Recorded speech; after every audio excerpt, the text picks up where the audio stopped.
Hi friends, ಎಲ್ರಿಗೂ ನಮಸ್ಕಾರ. Hobbies of Shubha ಚಾನಲ್ಗೆ ಪ್ರೀತಿಯ ಸ್ವಾಗತ. ಇವತ್ತಿನ ಒಂದು ವಿಡಿಯೋದಲ್ಲಿ ನಾನು ಆಲೂಗೆಡ್ಡೆ ಹಾಗೆಯೇ ಬಟಾಣಿನ ಯೂಸ್ ಮಾಡಿಕೊಂಡು ಸಿಂಪಲ್ ಆಗಿ ಹಾಗೆಯೇ ಅಷ್ಟೇ ರುಚಿಯಾದಂತಹ ಆಲೂಗೆಡ್ಡೆ ಕೂರ್ಮಾ ಅಥವಾ ಆಲೂಗೆಡ್ಡೆ ಸಾಗು ರೆಸಿಪಿನ ಮಾಡ್ತಾ ಇದ್ದೀನಿ. ಈ ವಿಧಾನದಲ್ಲಿ ಖಂಡಿತ ಟ್ರೈ ಮಾಡಿ, ತುಂಬಾನೇ ಚೆನ್ನಾಗಿ ಬರುತ್ತೆ. ಈ ಒಂದು ರೆಸಿಪಿನ ಸ್ಟಾರ್ಟ್ ಮಾಡೋದಕ್ಕೂ ಮುಂಚೆ ಚಾನಲ್ಗೆ ಹೊಸಬ್ರಾಗಿ ನೋಡ್ತಾ ಇದ್ರೆ ಪ್ಲೀಸ್ ಸಬ್ಸ್ಕ್ರೈಬ್ ಮಾಡಿಕೊಂಡು ನಮಗೆ ಸಪೋರ್ಟ್ ಮಾಡಿ. ಇವಾಗ ಮಾಡೋದು ಹೇಗೆ ಅಂತ ನೋಡ್ಕೊಳ್ಳೋಣ ಬನ್ನಿ. ನಾನಿಲ್ಲಿ ಸ್ಟವ್ ಮೇಲೆ ಒಂದು ಪಾತ್ರೆನಿಟ್ಟು ಪಾತ್ರೆಗೆ ಒಂದು 2-3 ಟೇಬಲ್ ಸ್ಪೂನ್ ಆಗುವಷ್ಟು ಎಣ್ಣೆನ ಹಾಕೊಂಡಿದ್ದೀನಿ. ಎಣ್ಣೆ ಸ್ವಲ್ಪ ಬಿಸಿ ಆದ್ಮೇಲೆ ಇದಕ್ಕೆ ಒಂದು 3/4 ಟೀ ಸ್ಪೂನ್ ಆಗುವಷ್ಟು ನಾನು ಇಲ್ಲಿ ಸಾಸಿವೆನ ಹಾಕೊಳ್ತಾ ಇದ್ದೀನಿ. ಸಾಸಿವೆ ಸ್ವಲ್ಪ ಸಿಡಿದ ಮೇಲೆ ಇದಕ್ಕೆ ಮೀಡಿಯಂ ಗಾತ್ರದ 3 ಹೆಚ್ಚಿರುವಂತ ಈರುಳ್ಳಿ ಹಾಗೇನೆ 3 ಹಸಿರು ಮೆಣಸಿನಕಾಯಿ ಹಾಗೇನೆ ಸ್ವಲ್ಪ ಕರ್ಬೇವು ಸೊಪ್ಪು ಕೂಡ ನಾನು ಇಲ್ಲಿ ಹಾಕೊಂಡು ಇದನ್ನ ಸ್ವಲ್ಪ ಬಾಡಿಸ್ಕೋಬೇಕಾಗುತ್ತೆ. ನಾವು ಈರುಳ್ಳಿನಲ್ಲಿ ಹಸಿ ವಾಸನೆ ಎಲ್ಲ ಹೋಗಬೇಕು, ಹಾಗಾಗಿ ಸ್ವಲ್ಪ ಬಾಡಿಸ್ಕೊಳ್ಳೋಣ. ಬಾಡಿಸ್ಕೊಳ್ಳೋಂಥ ಈ ಟೈಮಲ್ಲಿ ಒಂದು 3/4 ಟೀ ಸ್ಪೂನ್ ಆಗುವಷ್ಟು ನಾನಿಲ್ಲಿ ಶುಂಠಿ ಬೆಳ್ಳುಳ್ಳಿ ಪೇಸ್ಟು ಹಾಗೇನೆ ಒಂದು 1/4 ಟೀ ಸ್ಪೂನ್ ಆಗುವಷ್ಟು ಅರಿಶಿನ ಪುಡಿನ ಸೇರಿಸ್ಕೊಂಡು ನಾನಿಲ್ಲಿ ಬಾಡಿಸ್ಕೊಳ್ತಾ ಇದ್ದೀನಿ. ಈರುಳ್ಳಿನಲ್ಲಿರುವಂತಹ ಹಸಿ ವಾಸನೆ ಎಲ್ಲ ಹೋಗಬೇಕು, ಜೊತೆಗೆ ಈರುಳ್ಳಿ ಕಲರ್ ಕೂಡ ಚೇಂಜ್ ಆಗಬೇಕು. ಅಲ್ಲಿವರೆಗೆ ನಾವು ಇದನ್ನ ಫ್ರೈ ಮಾಡಿಕೊಂಡು ನೆಕ್ಸ್ಟ್ ನಾವು ಇದಕ್ಕೆ ಹಸಿ ಬಟಾಣಿನ ಸೇರಿಸ್ಕೋಬೇಕಾಗುತ್ತೆ.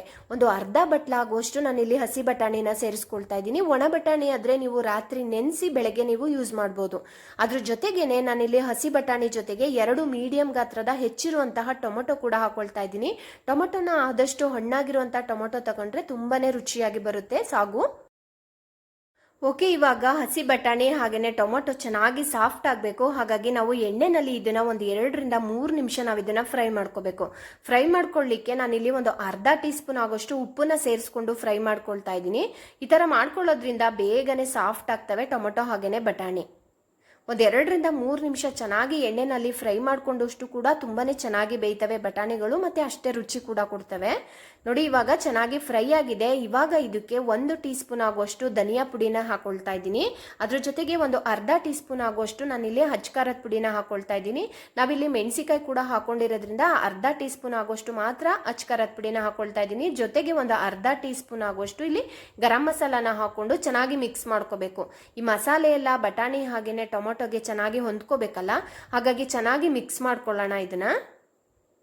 ನೋಡಿ, ಇವಾಗ ಚೆನ್ನಾಗಿ ಮಿಕ್ಸ್ ಮಾಡ್ಕೊಂಡಾದ್ಮೇಲೆ ಇದನ್ನ ಸ್ವಲ್ಪ ಗ್ರೇವಿ ತರ ಮಾಡ್ಕೋಬೇಕಾಗುತ್ತೆ. ಸ್ವಲ್ಪ ನೀರನ್ನ ಹಾಕೊಂಡು ನಾವು ಇದನ್ನ ಗ್ರೇವಿ ತರ ಮಾಡ್ಕೊಳ್ಳೋಣ.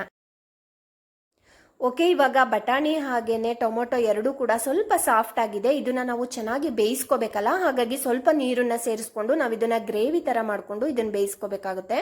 ಹಾಗಾಗಿ ನಾನಿಲ್ಲಿ ಒಂದು ದೊಡ್ಡ ಲೋಟದಲ್ಲಿ 1/4 ಕಪ್ ಆಗೋಷ್ಟು ನೀರನ್ನ ಹಾಕೊಂಡು ನಾನಿಲ್ಲಿ ಬೇಯಿಸ್ಕೊಳ್ತಾ ಇದ್ದೀನಿ. ನಾನಿಲ್ಲಿ ತೋರಿಸ್ತಿದ್ದೀನಲ್ಲ, ಈ ಒಂದು ಲೋಟದಲ್ಲಿ 1/4 ಕಪ್ ಆಗೋಷ್ಟು ನೀರನ್ನ ಹಾಕೊಂಡಿದ್ದೀನಿ. ನಿಮಗೆ ಸಾಗು ತೆಳುಬೇಕು ಅಂತ ಹೇಳಿದ್ರೆ ಇನ್ನೂ ಸ್ವಲ್ಪ ಹಾಕೋಬಹುದು. ಆಲೂಗೆಡ್ಡೆನ ಬೇಯಿಸಿರೋಂಥ ಆಲೂಗೆಡ್ಡೆನ ಇದಕ್ಕೆ ಹಾಕೋದ್ರಿಂದ ಆಲೂಗೆಡ್ಡೆ ಹಾಕಾದ್ಮೇಲೂ ಕೂಡ ನೀವು ತೆಳುಬೇಕು ಅಂತ ಹೇಳಿದ್ರೆ ತೆಳುವಾಗೂ ಮಾಡ್ಕೋಬಹುದು, ಅಥವಾ ಗಟ್ಟಿ ಬೇಕು ಸಾಗು ಅಂತ ಹೇಳಿದ್ರೆ ಗಟ್ಟಿಯಾಗೂ ಕೂಡ ಮಾಡ್ಕೋಬಹುದು. ಓಕೆ, ಇವಾಗ ನೀರನ್ನೆಲ್ಲ ಹಾಕಾದ್ಮೇಲೆ ಇದನ್ನ ಒಂದು 3-4 ನಿಮಿಷ ಚೆನ್ನಾಗಿ ಬೇಯಿಸ್ಕೋಬೇಕಾಗುತ್ತೆ. ಅದು ಬೇಯ್ತಾ ಇರ್ಲಿ ಅಷ್ಟರೊಳಗಡೆ ನಾನಿಲ್ಲಿ ಆಲೂಗೆಡ್ಡೆನ ಬೇಯಿಸಿ ತೆಗೆದಿಟ್ಕೊಂಡಿದ್ದೀನಿ. ಮೀಡಿಯಂ ಗಾತ್ರದ 5 ಆಲೂಗೆಡ್ಡೆನ ಚೆನ್ನಾಗಿ ತೊಳೆದು ಅದನ್ನ ಕುಕ್ಕರಿಗೆ ಹಾಕಿ ಬೇಯಿಸಿಟ್ಕೊಂಡಿದ್ದೀನಿ. ಒಂದು 5-6 ವಿಷಲ್ ಕೂಗ್ಸಿದ್ರೆ ತುಂಬಾನೇ ಚೆನ್ನಾಗಿ ಬೇಯ್ತವೆ ಆಲೂಗೆಡ್ಡೆಗಳು. ನೋಡಿ, ಈ ಕಡೆ ಬಟಾಣಿ ಕೂಡ ಚೆನ್ನಾಗಿ ಬೆಂದಿದೆ. ಒಂದು 3-4 ನಿಮಿಷ ಇದನ್ನ ಬೇಯಿಸ್ಕೊಂಡ್ರೆ ತುಂಬಾನೇ ಚೆನ್ನಾಗಿ ಬೆಂದಿರ್ತವೆ ಬಟಾಣಿಗಳು. ಹಸಿ ಬಟಾಣಿ ಆಗಿರೋದ್ರಿಂದ ತುಂಬಾ ಟೈಮ್ ತಗೊಳ್ಳಲ್ಲ. ಒಣ ಬಟಾಣಿ ಆದ್ರೆ ಸ್ವಲ್ಪ ಟೈಮ್ ತಗೊಳುತ್ತೆ ಬೇಯೋದಿಕ್ಕೆ. ನೋಡಿ, ಇವಾಗ ಗ್ರೇವಿ ಕೂಡ ಚೆನ್ನಾಗಿ ರೆಡಿ ಆಗಿದೆ. ನೋಡಿ, ಬಟಾಣಿ ಕೂಡ ತುಂಬಾನೇ ಸಾಫ್ಟ್ ಆಗಿ ಬೆಂದಿದೆ. ಇವಾಗ ಇದಕ್ಕೆ ನಾವು ಬೇಯಿಸಿ ಸ್ಮ್ಯಾಶ್ ಮಾಡಿ ಇಟ್ಕೊಂಡಿರ್ತೀವಲ್ಲ, ಆ ಒಂದು ಆಲೂಗೆಡ್ಡೆನ ಹಾಕೋಬೇಕಾಗುತ್ತೆ. ಬಟಾಣಿ ಎಲ್ಲ ಸಾಫ್ಟ್ ಆಗಿ ಬೇಯೋದ್ರೊಳಗಡೆ ನಾವು ಆಲೂಗೆಡ್ಡೆನ ಈ ತರ ಸ್ಮ್ಯಾಶ್ ಮಾಡಿ ಇಟ್ಕೊಂಡಿದ್ರೆ ಬೆಂದ ತಕ್ಷಣನೇ ನಾವು ಆ ಒಂದು ಗ್ರೇವಿಗೆ ಸೇರಿಸ್ಕೋಬಹುದು. ಆಲೂಗೆಡ್ಡೆನ ಸಾಫ್ಟ್ ಆಗಿ ಬೇಯಿಸ್ಕೊಂಡಿದ್ರೆ ಕೈನಲ್ಲೇನೆ ಕೂಡ ಹಿಚ್ಚಿ ಕೂಡ ಹಾಕ್ಬೋದು, ಅಥವಾ ಚಾಕುನಲ್ಲಿ ಸ್ಲೈಸ್ ತರ ಮಾಡು ಕೂಡ ನಾವು ಈ ಒಂದು ಗ್ರೇವಿಗೆ ಸೇರಿಸ್ಕೋಬಹುದು. ನೋಡಿ, ಇವಾಗ ಸ್ಮ್ಯಾಶ್ ಮಾಡಿರುವಂತಹ ಆಲೂಗೆಡ್ಡೆನೆಲ್ಲ ನಾನು ಈ ಒಂದು ಗ್ರೇವಿಗೆ ಸೇರಿಸ್ಕೊಳ್ತಾ ಇದ್ದೀನಿ. ಸೇರಿಸ್ಕೊಂಡಾದ್ಮೇಲೆ ಇದನ್ನ ಚೆನ್ನಾಗಿ ನಾವು ಮಿಕ್ಸ್ ಮಾಡ್ಕೋಬೇಕಾಗುತ್ತೆ.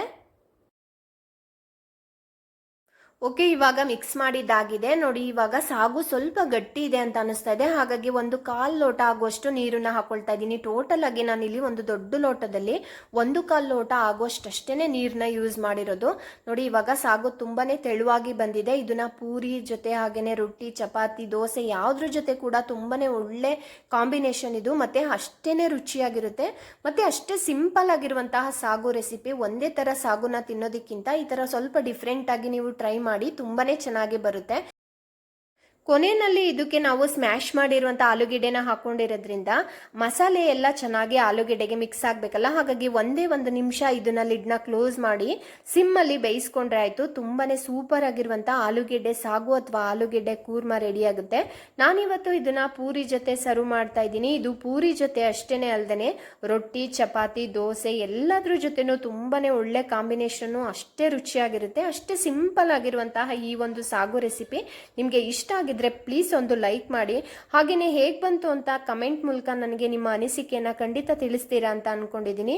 ಹಾಗೆಯೇ ಚಾನಲ್ಗೆ ಹೊಸಬ್ರಾಗಿ ನೋಡ್ತಾ ಇದ್ರೆ ಪ್ಲೀಸ್ ಸಬ್ಸ್ಕ್ರೈಬ್ ಮಾಡಿಕೊಂಡು ನಮಗೆ ಸಪೋರ್ಟ್ ಮಾಡಿ. ಈ ಒಂದು ವಿಡಿಯೋನ ನಿಮ್ಮ ಫ್ರೆಂಡ್ಸ್ ರಿಲೇಟಿವ್ಸ್ಗೂ ಕೂಡ ಶೇರ್ ಮಾಡಿ. Thank you.